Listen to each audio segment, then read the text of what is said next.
أهلا بكم من جديد. يمني يقتل زوجته بسبب تداول صورتها على فيسبوك. في حادث مستغرب شهدته الجمهورية اليمنية، أقدم رجل يمني على طعن زوجته، والسبب انتشار صورها الشخصية على مواقع التواصل الاجتماعي فيسبوك.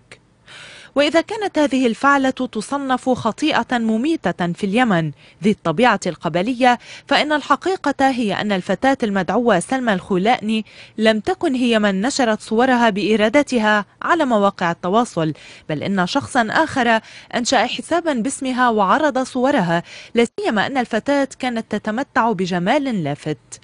وتقول المعلومات إن الفتاة باعت هاتفها المحمول لأحد أصحاب المحال الإلكترونية، وكان لها صور شخصية قامت بمسحها في أثناء بيع هاتفها، لكن شخصا آخر استغل الموضوع واستخدم برنامجا لاستعادة الصور المحذوفة، فقام بنشر الصور على حساب أنشأه باسم سلمى الخولئني. وبما أن جمال سلمى كان ساحرا، فقد أصبح رمزا للجمال اليمني، لاسيما بعدما حصدت صفحتها على الفيسبوك آلاف المعجبات.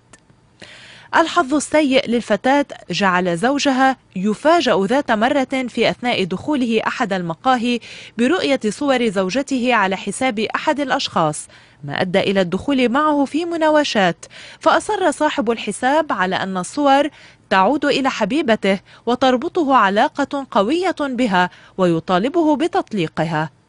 وأمام هذا الواقع انفعل الزوج وغادر المقهى مسرعا وتوجه إلى منزله، وهناك أفرغ جام غضبه عليها فطعنها بسكين حاد مرات عدة حتى فارقت الحياة.